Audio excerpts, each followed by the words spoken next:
Muy buenos días a todos y a todas. Este es el curso de análisis para la vigilancia en salud pública. Este es un curso en el cual hemos tratado de resolver algunas inquietudes que se vienen presentando a lo largo y ancho del país y que se pueden estar presentando en otros países. A este curso están invitados no solamente los coordinadores de vigilancia y sus equipos en las entidades territoriales del orden departamental y municipal, sino que adicionalmente también nos acompañan personas vinculadas a empresas administradoras de planes de beneficios, organizaciones no gubernamentales, de instituciones prestadoras de servicios de salud, y también nos acompañan algunas personas que se inscribieron desde los programas de la Red Sur de programas de entrenamiento en epidemiología de campo. Un poco la reflexión que hicimos para poder diseñar este curso fue: puede suceder que los sistemas de información en Colombia y en la región vayan mejorando y eso permita tener o contar con cada vez más información en tiempo real y más información con calidad. Puede suceder que por nuestra experiencia, especialmente ligada a las enfermedades transmitidas por vectores y a las enfermedades inmunoprevenibles, tengamos cada vez más capacidad para respuesta, pero creemos que todavía nos debemos salirnos un poco de la burbuja de lo que significa hacer el análisis de los datos de la vigilancia. Entonces, durante estas casi 16 sesiones que vamos a tener, vamos a hacer un abordaje de algunas técnicas y algunas formas de analizar que permiten evolucionar los datos de la vigilancia para que sean más útiles, cumpliendo con aquel principio fundamental, con aquel principio de la vigilancia, y es que al final los datos que proceden de la vigilancia son datos que deben ser útiles. Entonces, de acuerdo a las instrucciones que les hemos dado a través de los correos electrónicos, este es un curso inicialmente cerrado que va a estar disponible en sus grabaciones en YouTube para que usted pueda volver a consultar esas grabaciones en el momento en que pueda disponer del tiempo para seguir los tutoriales.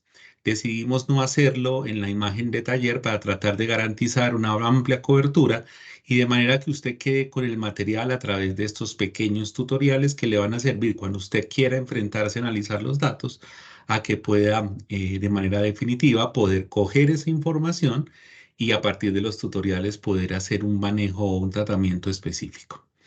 Es posible que a lo largo y ancho del curso podamos involucrar otros temas o podamos ir ampliando algunas de las temáticas, teniendo en cuenta que cuando nos sentamos a diseñar el curso es posible que algunos de los planteamientos generales se están cumpliendo, pero algunos se nos pueden quedar cortos y de pronto en nuestra imaginación puede darse la importancia de agregar o aumentar algunas de las temáticas que ya vamos a ver. Este es un curso que tiene solamente una evaluación pretest y una evaluación posttest que les invitamos a diligenciar. A ustedes ya les mandaron el enlace con ese formato pretest. Recuerden que este sistema está capturando la información de quienes se han conectado, y si aparece el registro que usted se ha conectado el 80% de las sesiones, ese registro permite emitir el certificado de asistencia al curso. Adicionalmente, insistirles de que esto va a estar disponible en YouTube y que puede compartirse sin ningún problema después de emitido el curso. Si es necesario, podemos abrir una segunda corte, aunque esta corte es una corte bastante numerosa en la cual tenemos un número importante de inscritos, como ya lo mencioné, tanto de instituciones de Colombia como de otras partes de la región. Entonces, sean todos bienvenidos. Mi nombre es Franklin Prieto, soy el director técnico de Vigilancia y Análisis del Riesgo en Salud Pública del Instituto Nacional de Salud.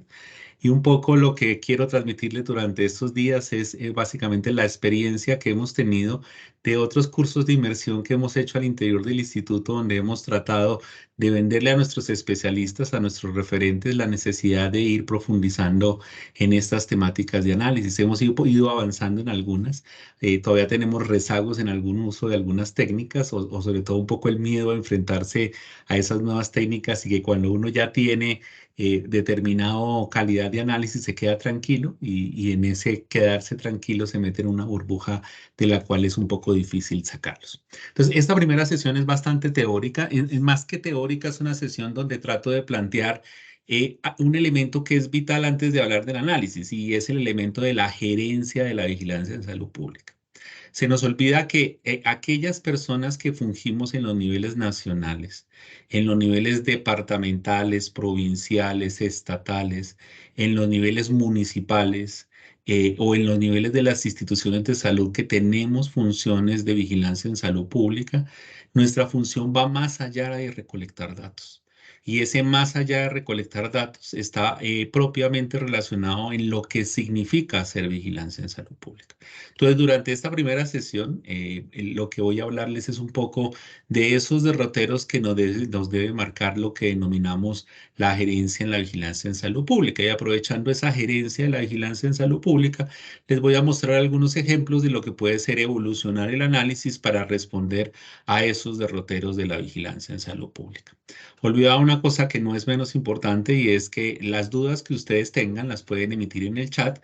Nosotros no las vamos a contestar acá porque vamos a construir una sección de preguntas frecuentes para que usted, antes de entrar a cada una de las siguientes sesiones, usted pueda consultar las respuestas y además pueda complementar un poco los conocimientos recibidos. En cada una de las sesiones trataremos de darles algunas lecturas recomendadas, si es que el tiempo les permite poder profundizar sobre estos temas, pero como les digo, está basado más un poco en la pedagogía visual que te va a permitir a partir de los tutoriales poder hacer diferentes actividades. Este no va a ser el último curso que hacemos, después haremos un segundo nivel de curso donde trataremos de automatizar más estos análisis utilizando unas metodologías basadas en R o basados en otras herramientas gratuitas. No, decidimos no hacerlo desde el principio con R porque todavía el nivel de uso permeado alrededor de nuestros epidemiólogos y los profesionales dedicados a la vigilancia en salud pública todavía no es suficiente. Entonces, nuevamente retomo la sesión de hoy. Básicamente vamos a hablar de lo que es la gerencia de la vigilancia en salud pública y cómo puedes tener eso algunos elementos claves cuando estamos hablando desde el análisis de la vigilancia, los datos de la vigilancia. Entonces, como les digo, vamos a hablar de la gerencia en la vigilancia. Entonces, este primer elemento es fundamental. Hace más o menos unos 12 años, la Organización Mundial de la Salud decidió que la vigilancia tenía 12 estrategias. Quienes aprendimos de vigilancia un poco tiempo antes, nos hablaban de un conjunto de estrategias que pasaban por la vigilancia rutinaria, la vigilancia centinela, la vigilancia basada en laboratorio, la vigilancia basada en observatorios, la vigilancia en encuestas poblacionales o la vigilancia con registros poblacionales. Antes de ese pronunciamiento de la Organización Mundial de la Salud era la forma como comprendíamos la vigilancia en sus estrategias. Pero hace 12 años, en un conjunto de documentos, la Organización Mundial de la Salud decidió dividir la vigilancia en dos grandes estrategias. Una que denomina la vigilancia basada en indicadores, cuya expresión máxima es la que nosotros conocíamos como la vigilancia rutinaria, la que en otros lugares se conoce como la vigilancia hospitalaria, o que podríamos tener el moquete básicamente de la vigilancia basada en eventos predefinidos. ¿Qué es lo que hace esta vigilancia? Que por acuerdos internacionales o por necesidades de país se considera que hay un conjunto de enfermedades que son denominados eventos de interés en salud pública y que las instituciones de salud en el marco de un territorio están en la obligación de reportar para que ese reporte permita en los diferentes niveles de decisión, como su nombre lo indica, tomar las decisiones adecuadas. En el caso colombiano, este es el sistema de vigilancia que se conoce con el nombre de Civigila, en la cual las instituciones de salud reportan la información que va migrando hacia los municipios, luego a los departamentos y finalmente al nivel nacional. Muy posiblemente en la lógica de los otros países que nos acompañan es exactamente lo mismo, en algunos varían por las denominaciones que tienen los niveles subregionales. Nuestro sistema es un sistema fuerte que ya tiene un proceso de maduración de 17 años y es un sistema único que permite que toda la información de todos los eventos sean recolectados en el mismo sistema de información y no en diferentes sistemas. Entonces, cuando estamos hablando de la gerencia, no debemos olvidar que nuestro centro de operación, porque es de alguna manera lo que más está evolucionado en nuestros países y en nuestras regiones, es la vigilancia basada en indicadores. A esta podría sumar sumársele otras informaciones, otras informaciones de origen o que están originadas para captar problemas de salud, pero nos centramos básicamente en los sistemas de vigilancia rutinarios. En la parte derecha ustedes encuentran lo que se ha denominado la vigilancia basada en eventos. Y la vigilancia basada en eventos, si quisiéramos ser muy simplista, es aquella que es basada en poder utilizar la información de fuentes no convencionales o que no fueron diseñadas para captar información de salud.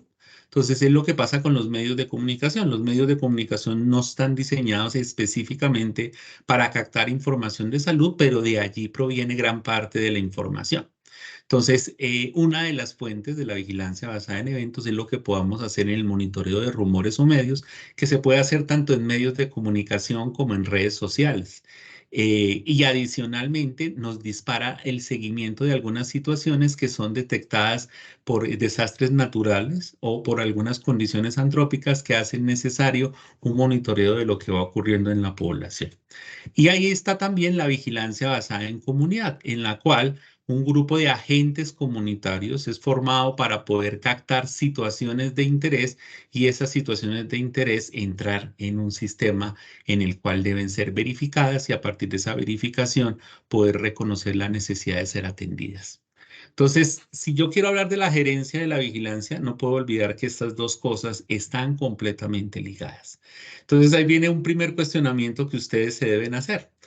Parte de las lecciones aprendidas o del voz a voz que muchas veces transmiten nuestros profesores es que lo primero que debe hacer un epidemiólogo en las mañanas es poner las noticias, porque muchas veces la vigilancia basada en eventos que empieza con ese hecho, con el hecho de encender su radio, de encender su televisor y poner las noticias, nos está enfrentando a una fuente de la vigilancia que muchas veces puede ser más oportuna. O si yo soy un poco más sucinto y revisara ¿qué sigue usted en las redes sociales, especialmente en las redes sociales que están diseñadas más para difundir información, como puede ser X, antes Twitter, como puede ser parcialmente Instagram o como puede ser LinkedIn? ¿Qué tanto usted sigue algunas fuentes de información que le va a estar reportando situaciones de interés en salud pública?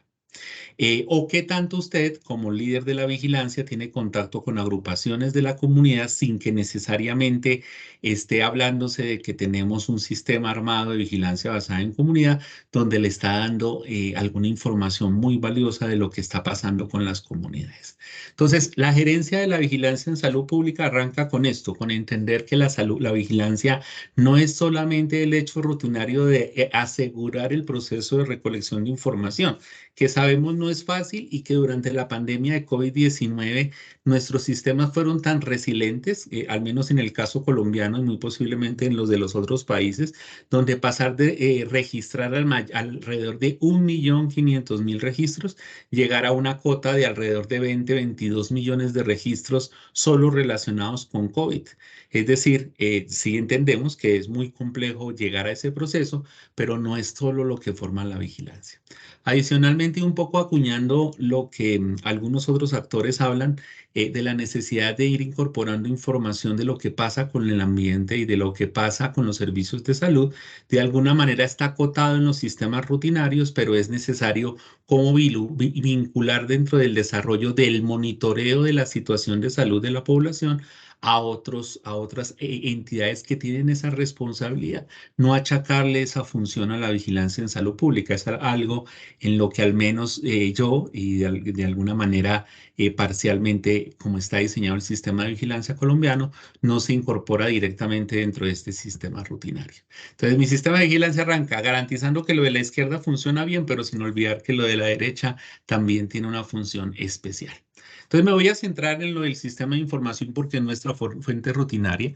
Al final la información que entra por la vigilancia basada en eventos se va a integrar a la vigilancia basada en indicadores porque los casos que entraron como posibles señales de eventos de interés en salud pública entran en verificación y algunos de ellos deben ser reportados dentro del sistema de vigilancia basado en indicadores de acuerdo al cumplimiento de las definiciones de caso de los protocolos. Entonces, en el caso de Colombia y en general se espera en el caso de cualquier sistema de vigilancia y en especial de cualquier sistema de información, se espera que esté dividido en una serie de subsistemas que pueden decirse que son secuenciales la mayor parte del tiempo, pero hay un momento en el que se vuelven simultáneos, paralelos. El primero de ellos es el sistema que captura la información. Para nuestro caso lo denominaremos el sistema de información, que es el que nos permite todo el proceso de recolección de información. Aún en nuestras regiones hay sistemas de información que no están completamente digitalizados, sino que dependen mucho de procesos de recolección colectiva a través del voz a voz instaurado por redes de comunicación en el cual se van contabilizando casos. En algunos de nuestros territorios todavía tenemos sistemas de información que están propios para cada grupo de eventos, un sistema para infección respiratoria aguda y un sistema para enfermedades transmitidas por vectores, para poner un ejemplo. En el caso colombiano, ese sistema es único. Entonces, la ventaja o lo que es nuestra buena práctica es poder venderle a los países que es necesario que cada vez más mejoremos nuestro sistema de información. Entonces, el primer elemento es ese, un sistema de información que cada vez capte más casos con calidad, que sea unificado, que sea universal, pero que adicionalmente sea versátil, que esté en una solo terminal de escritorio, en un solo computador, pero pueda estar en varios computadores al mismo tiempo, que pueda ser completamente web, que usted pueda capturar la información en dispositivos móviles, incluso en dispositivos de terreno, pero que adicionalmente, si usted está en un dispositivo de terreno, pueda capturar la información a partir de una captura offline que le permita descargar los datos cuando cuente con información. Entonces, el primero, si bien es la columna vertebral de lo que es el sistema de vigilancia, no es lo único importante. Se dispara el segundo elemento, que es el análisis y la divulgación, que es en el que nos vamos a centrar durante esas sesiones. Y ese su sistema de análisis y divulgación lo que va a hacer es, a partir de la información recolectada, tiene que entender qué es lo que está viendo. A veces nosotros pensamos que el análisis de la información es básicamente contar casos. Es decir, tengo 70 casos, esos 70 casos, 30 son hombres, 40 son mujeres, 5 son indígenas, 90 son blancos, 5 se reconocen como afro y así consecutivamente.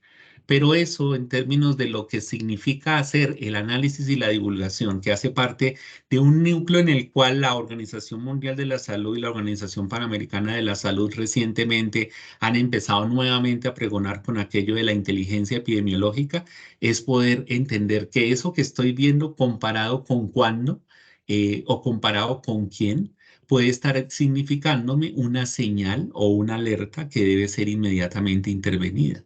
Entonces, nuestro subsistema de análisis y divulgación debe cada vez más tener la capacidad no solamente de contar situaciones, sino adicionalmente, a partir de herramientas de análisis, poder traducir esa información en preocupaciones para la población y en preocupaciones para quienes toman las decisiones, tanto desde el nivel estratégico, táctico u operativo.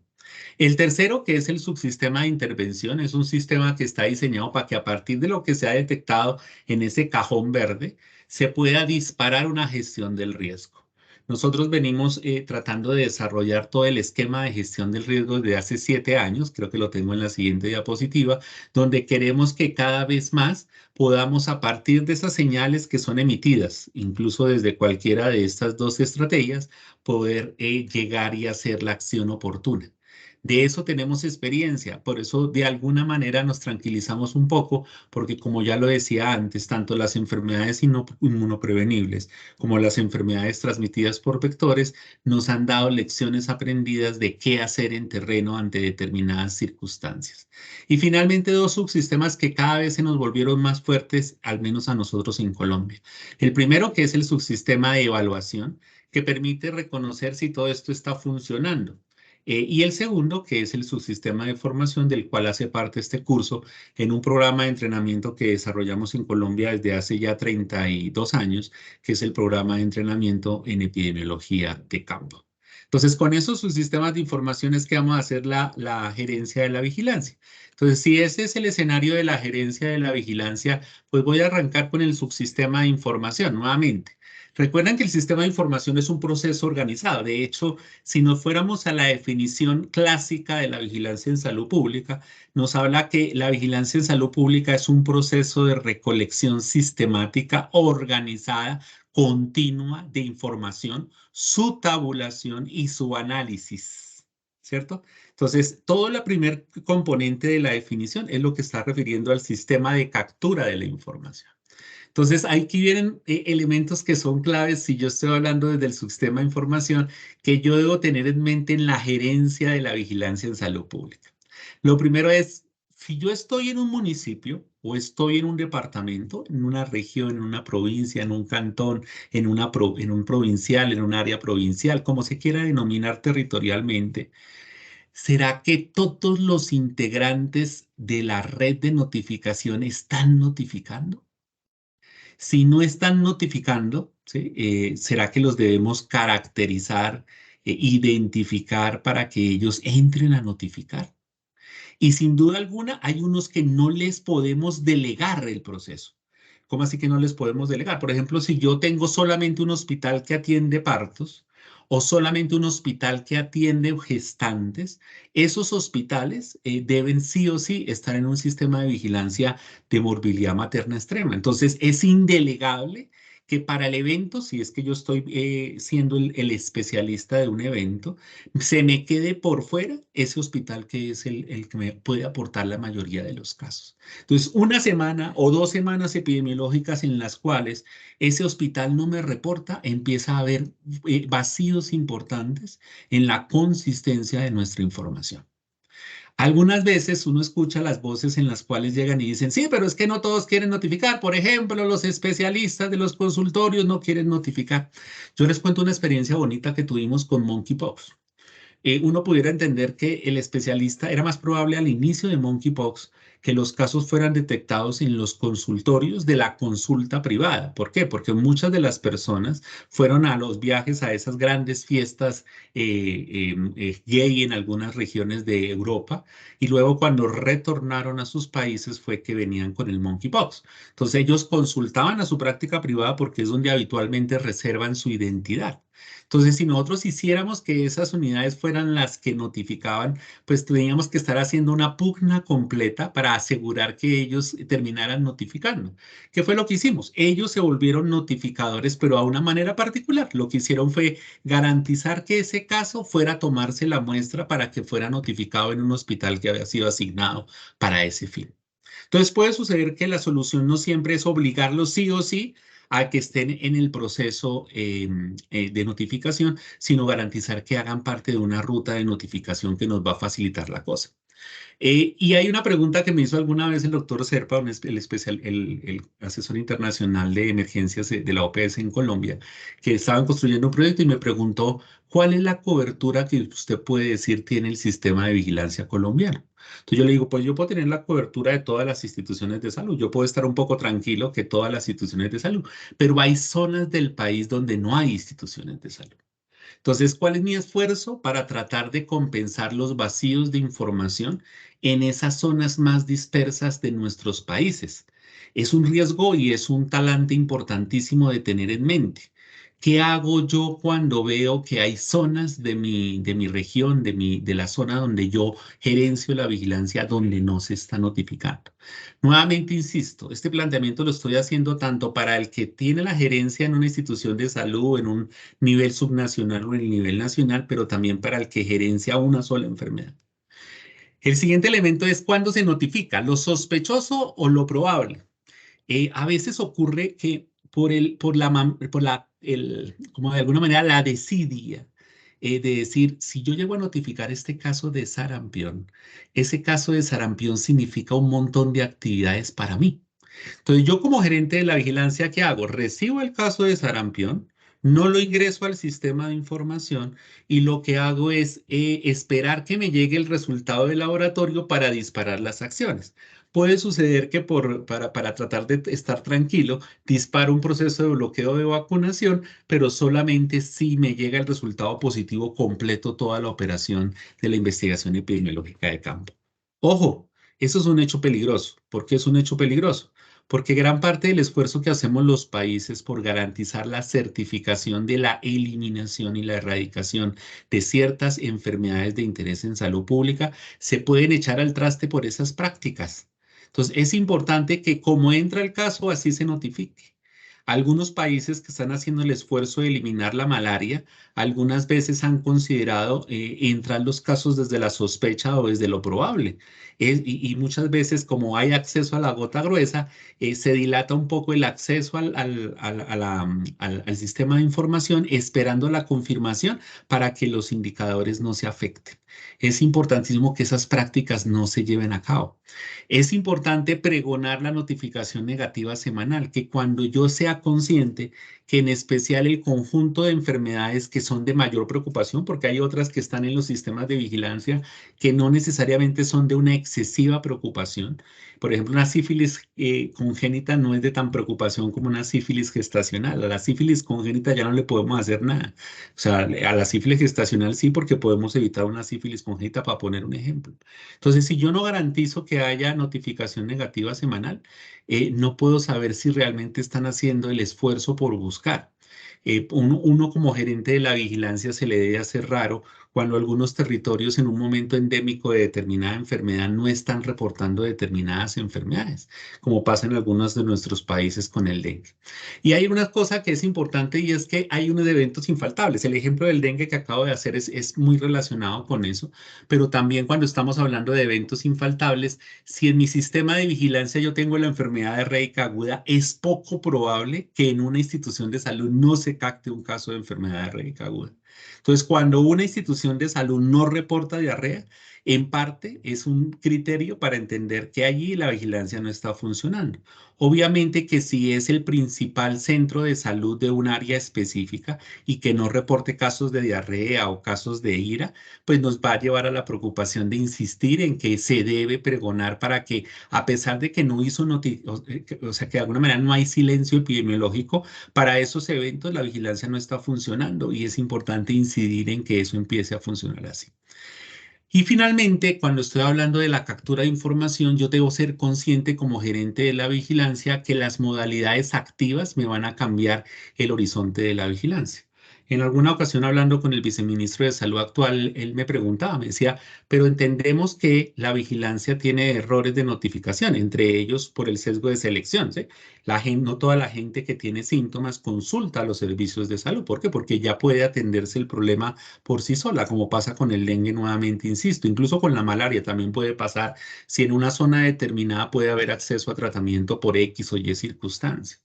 Sin embargo, entonces me dice, y entonces podríamos reconocer que son más casos, sí, pueden ser más casos, pero como el error es histórico, fue lo que él mismo me dijo, lo que entenderemos es que la información es confiable porque el error histórico se perpetúa.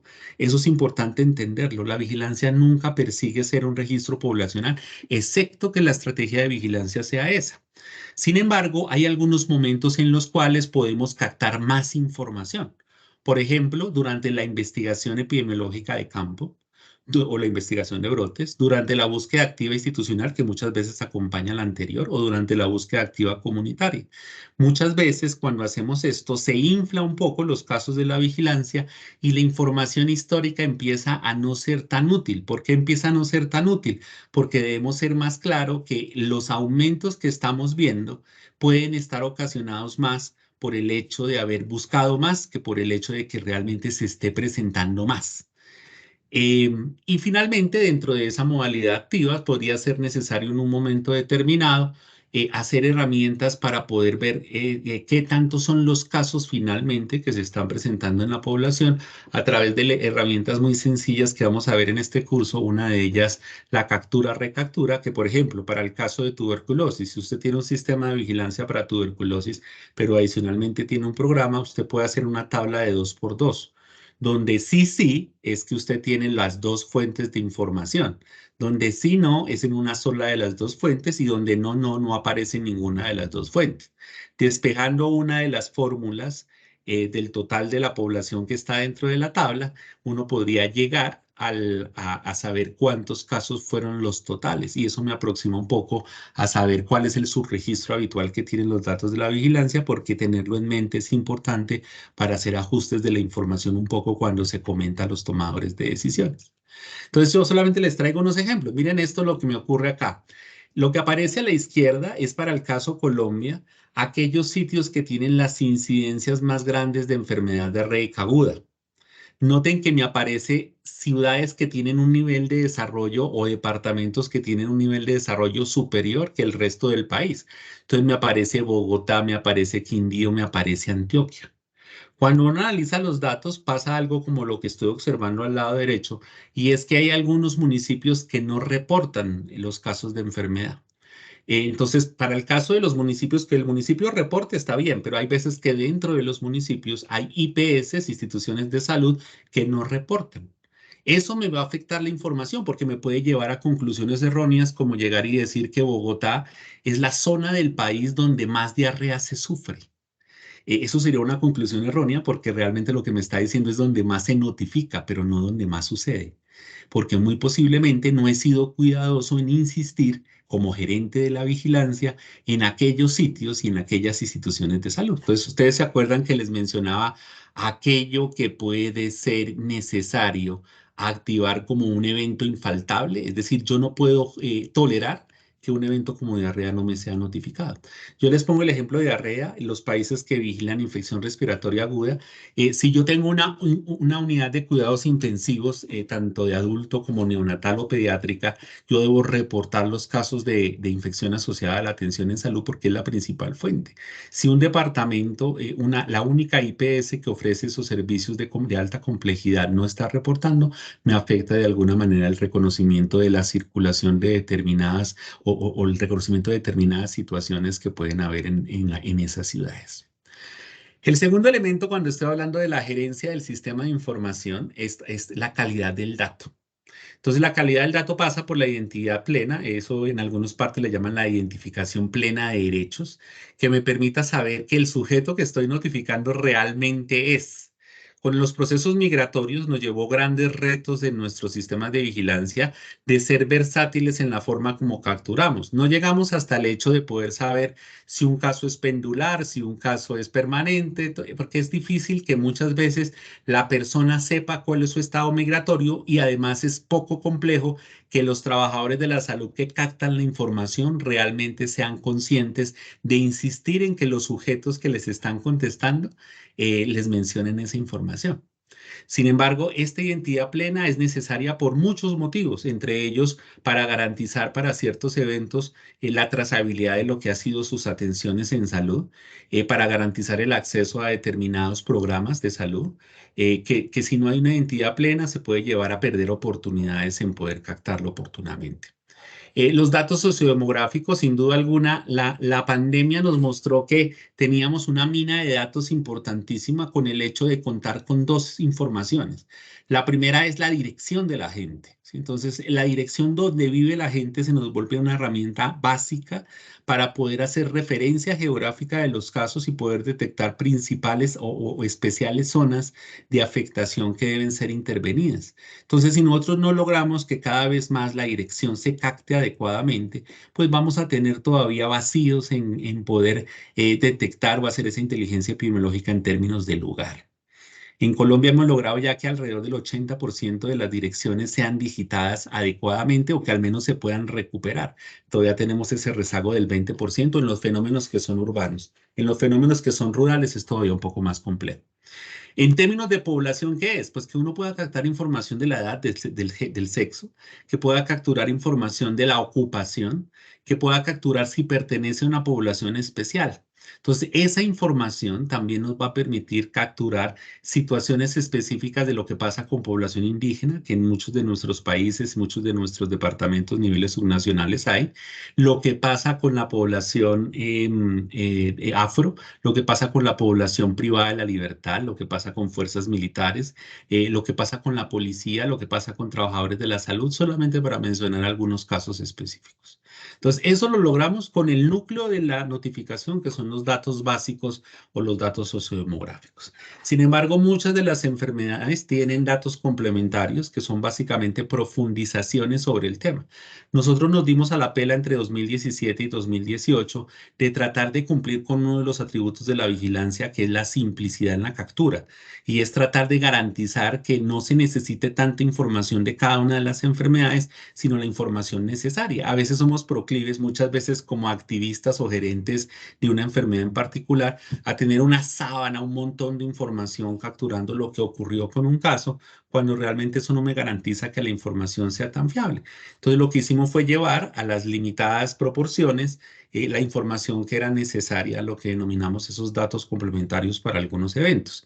Igual progresivamente, a medida de que los sistemas de información funcionen, por ejemplo, en algunos de nuestros países hay iniciativas para los sistemas de información de la vacunación, en el caso colombiano PayWeb, que debe permitir que en algún momento no haya que digitar la información sobre el antecedente vacunal para los eventos inmunoprevenibles, sino que se pueda arrastrar esa información de manera directa.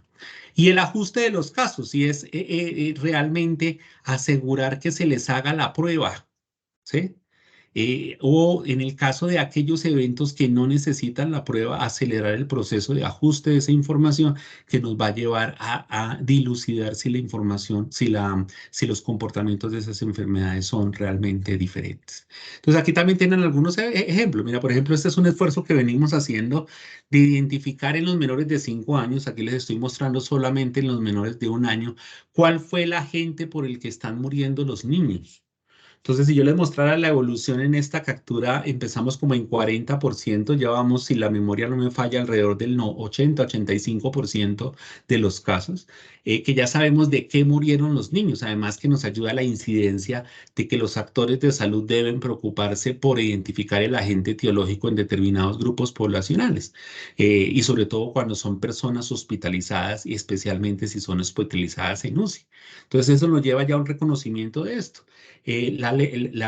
Algunos documentos o algunas normativas colombianas obligan a que toda persona que está hospitalizada por IRA, específicamente en UCIs, debe hacérsele panel viral. Entonces eso nos debe permitir cada vez tener más eso. Y entonces ya para cerrar esto del sistema de información, pues como gerente de la vigilancia, ¿qué no debe olvidar usted que afecta a la vigilancia? La cobertura de sus notificadores.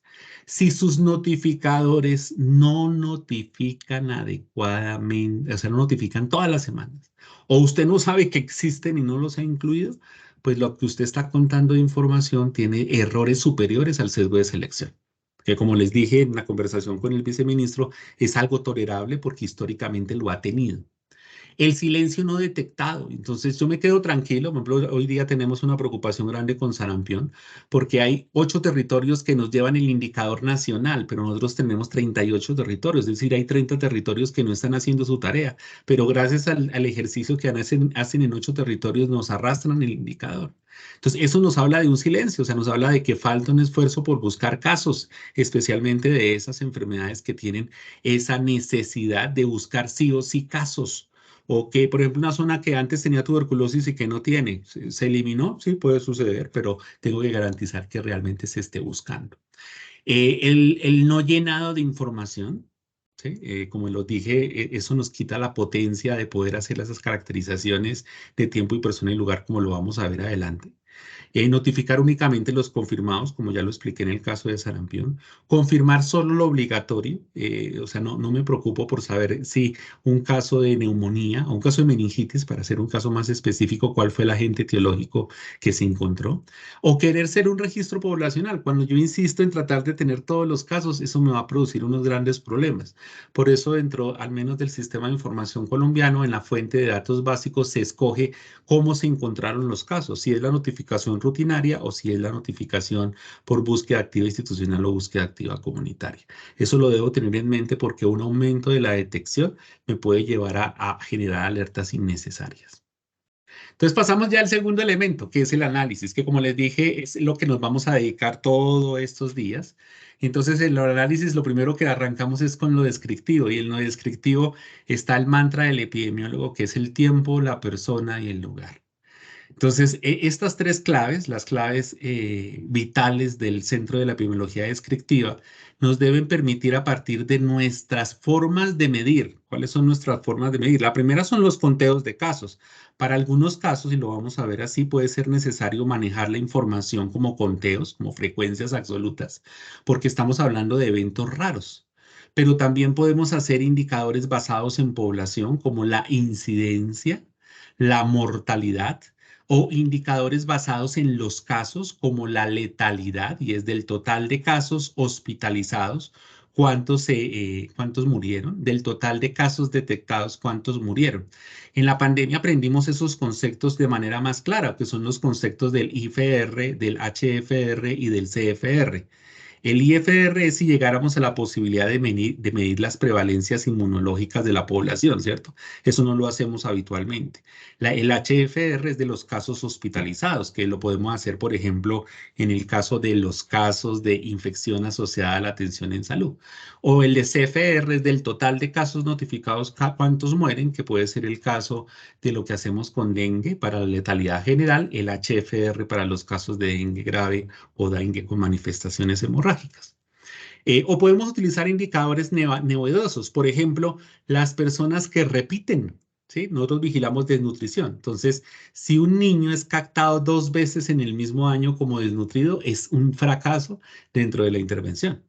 Si un niño una persona, perdón, una gestante es captada como sífilis gestacional 2 veces, es una intervención que debe acelerarse de la manera más oportuna. Y así podría traer más ejemplos. Entonces, hay indicadores novedosos que podemos tener específicamente para poder medir los efectos de la vigilancia. Entonces, en tendencia, creo que todos entendemos, es cómo va el cambio en el tiempo.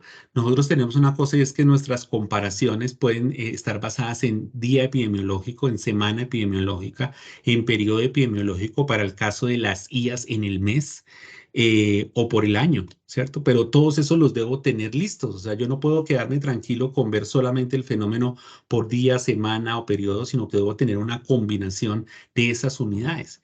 Y además, pues no solamente es ver si va subiendo o va bajando, sino yo poder determinar si comparado con un tiempo específico, por ejemplo, el mismo año anterior, el conjunto de los anteriores 5 años, las anteriores 30 semanas, las anteriores 10 días, si realmente tengo una diferencia.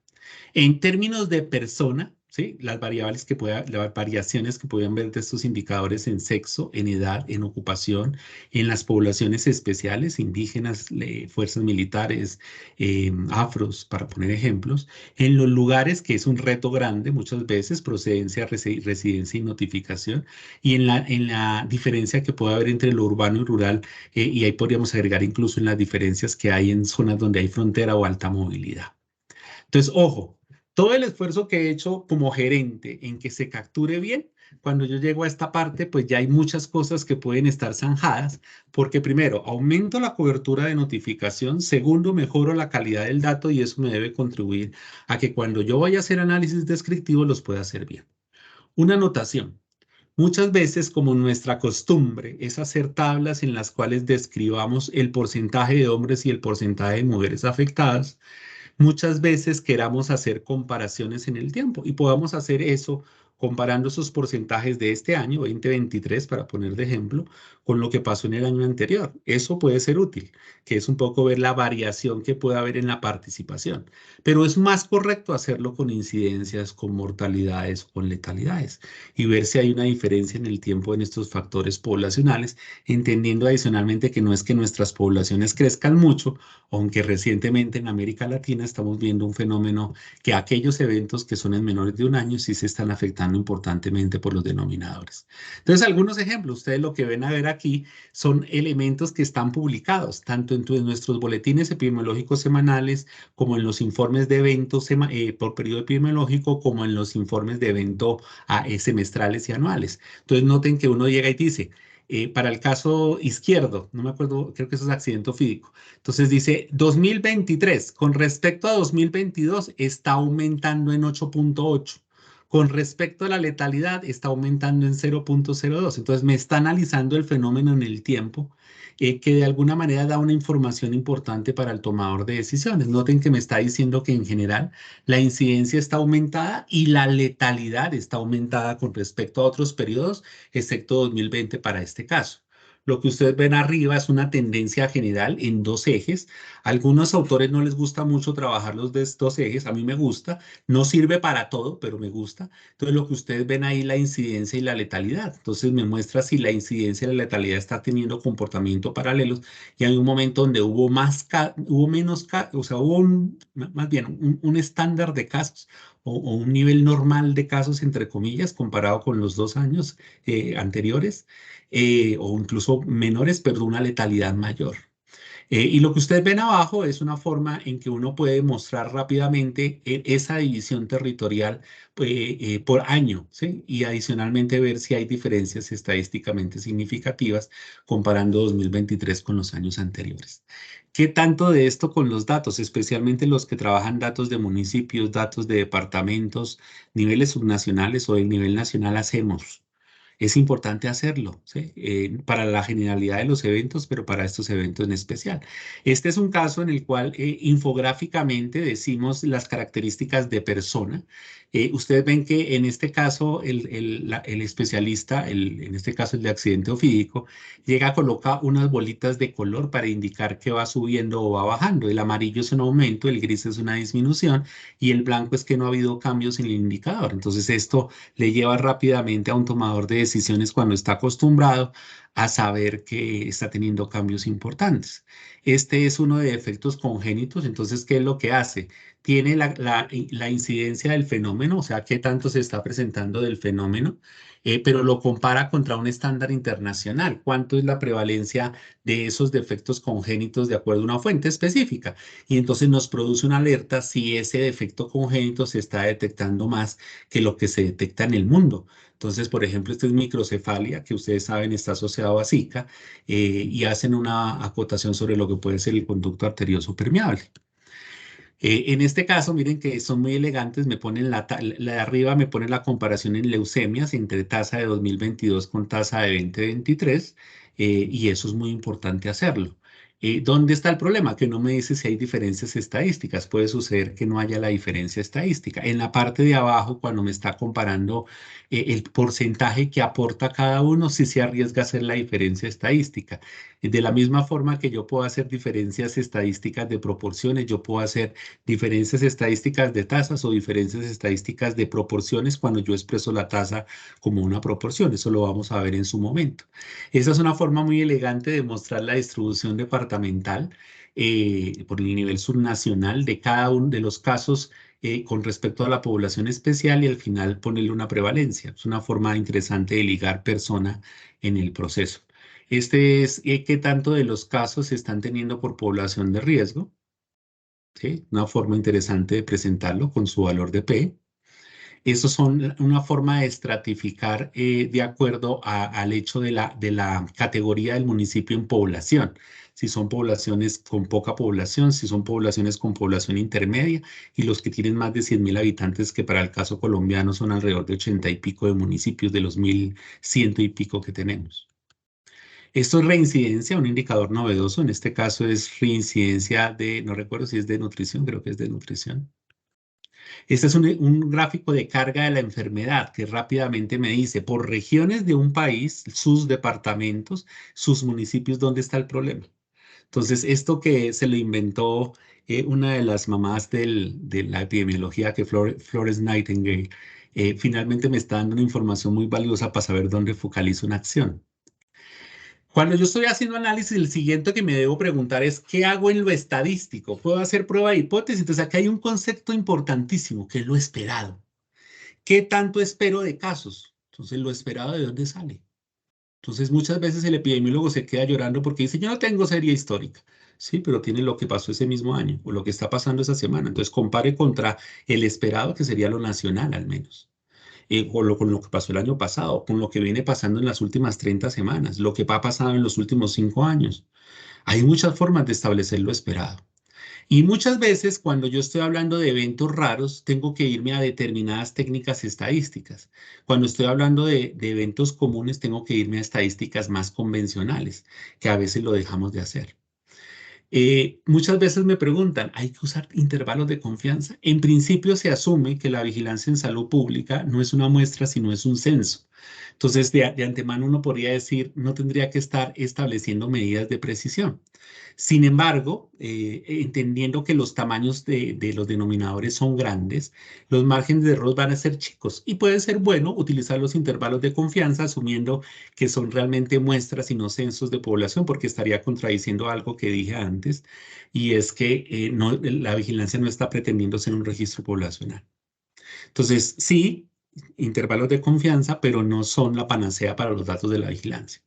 Debo garantizar umbrales en qué rango se debe mover lo esperado, que es lo primero que ya había explicado.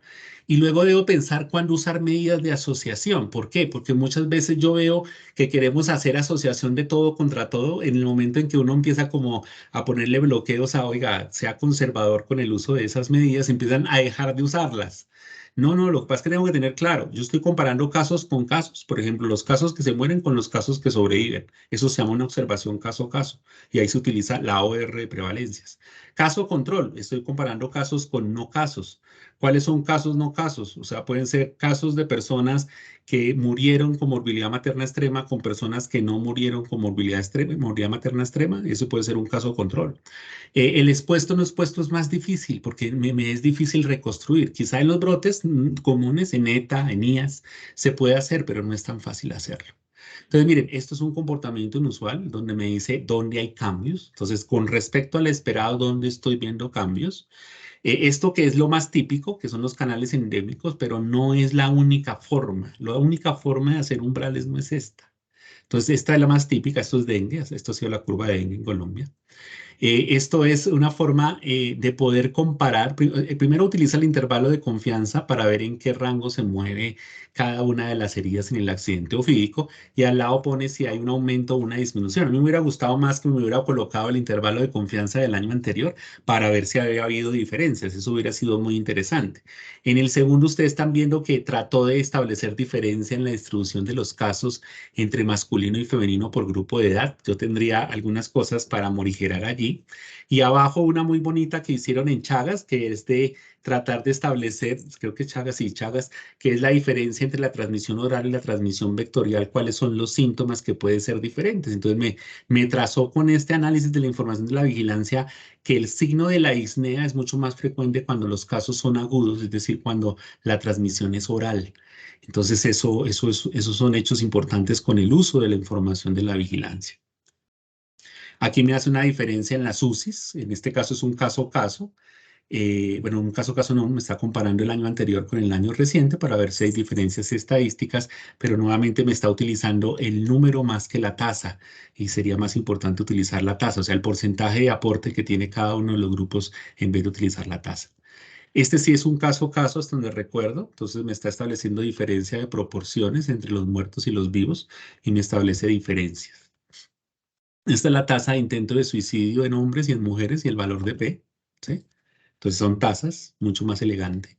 Este es un diagrama de control en la cual me está diciendo en qué semanas estuvo por fuera del umbral un departamento. Este es el caso de dengue y al frente me pone el mini gráfico. Esto lo vamos a revisar también. Esta es una muy creativa que también hicieron en dengue para ver cuál era la razón de tasas de la incidencia a hombres y mujeres en cada uno de los grupos de edad en cada una de las modalidades de dengue. Y pues uno le tiene la necesidad de actualizar. Un poco con el R y con lo que pasó con la pandemia, uno empezó a ver una serie de técnicas. Esas técnicas no son nuevas, la mayoría de las técnicas existen. Y entonces ahí voy a pasar por una serie temporal, una serie de tiempo, una serie de join point, que es una forma de hacer serie de tiempo, una proyección lineal, una proyección, el uso de los valores predictivos positivos, el ajuste de tasas indirecto y el nowcast. Entonces, finalmente todos estos están relacionados, sobre todo los últimos tres, el uso de BPP, el ajuste de tasas indirecto y la imputación. ¿Qué es lo que hace la imputación?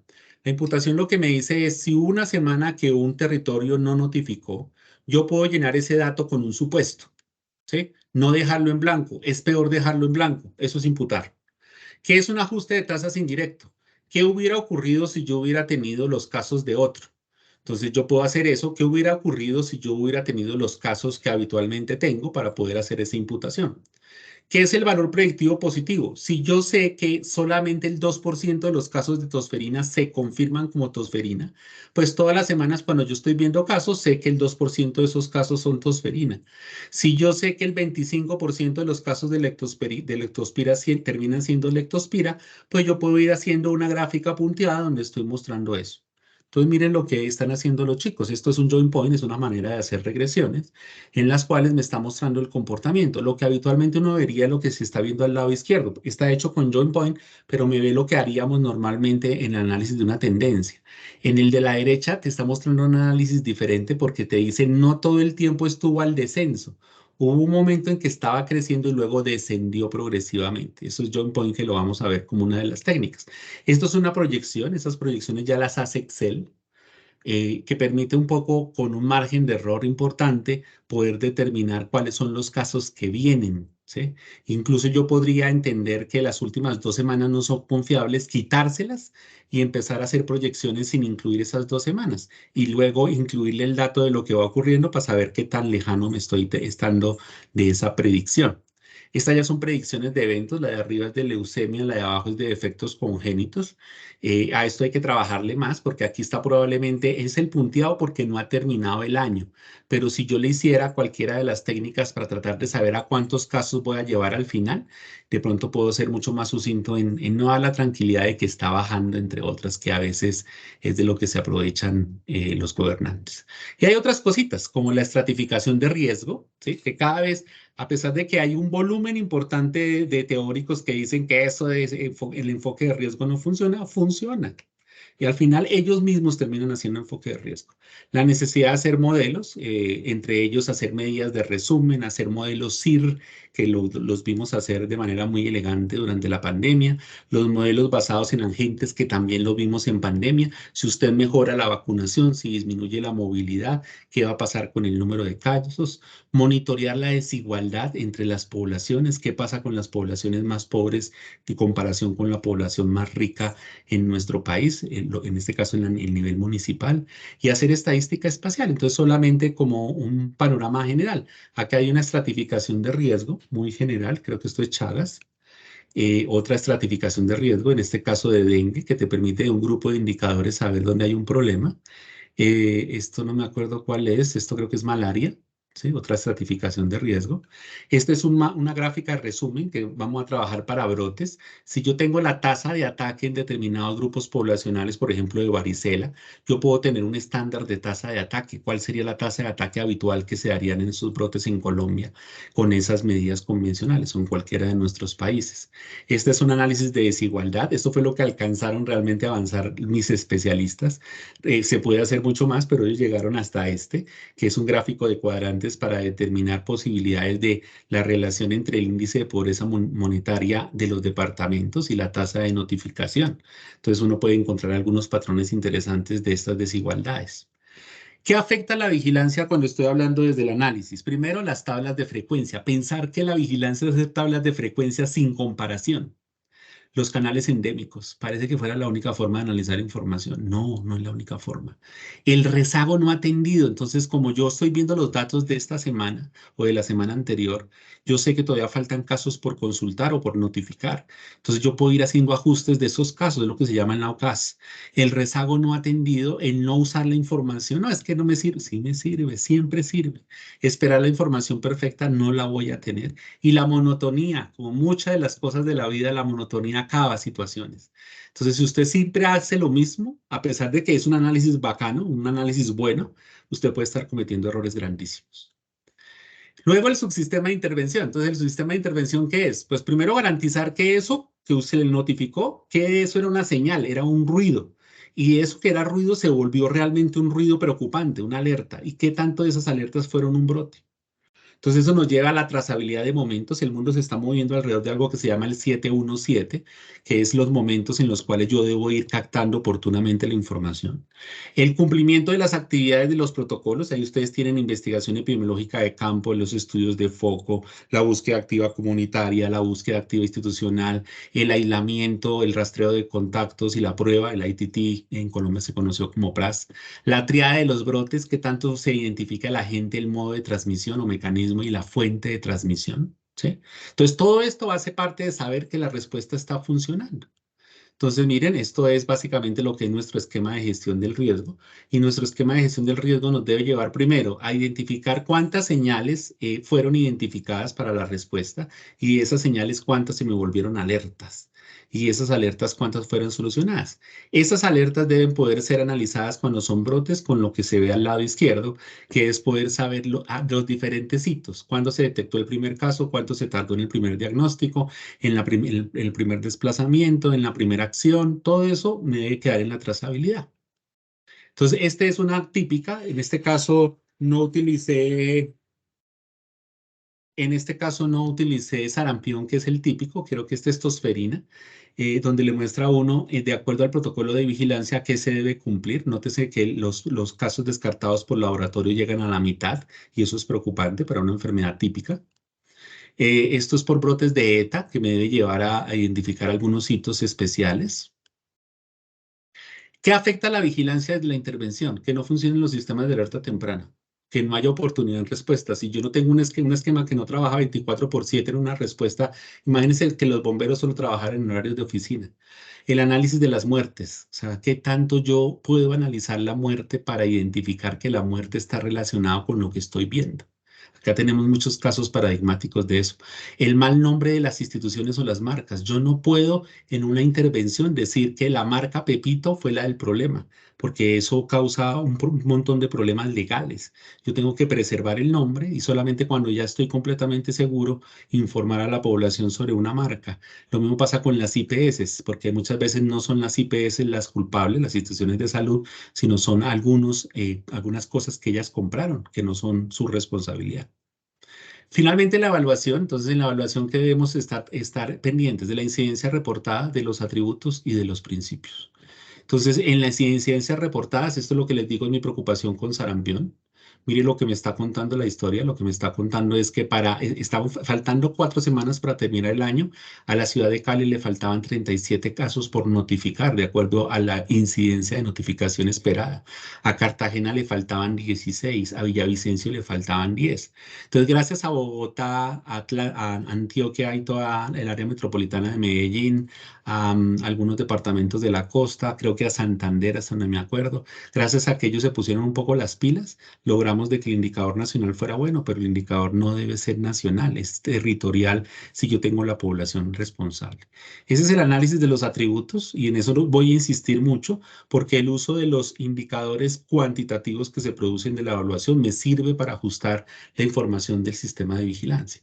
Por ejemplo, el 80% de los casos que son notificados como muertes por desnutrición en el sistema de vigilancia, al final terminan siendo muertes por desnutrición. Eso se llama valor predictivo positivo. Entonces, eso me sirve para ahí en adelante ir ajustando la información de lo que yo voy presentando, punteada, o sea, con una proyección, pero me sirve. Yo no puedo dejar por fuera que esa información esté disponible.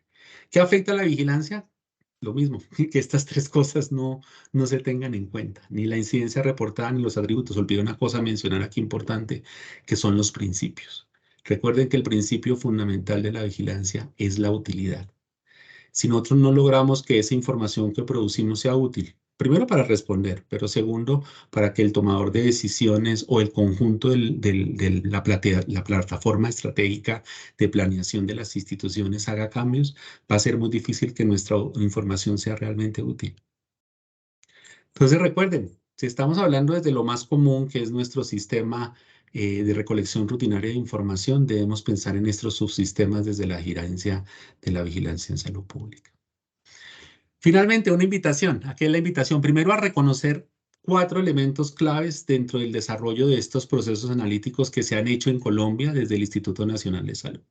El primero de ellos es los tableros de control que se publican habitualmente en la página web del Instituto Nacional de Salud. ¿Dónde los encuentra?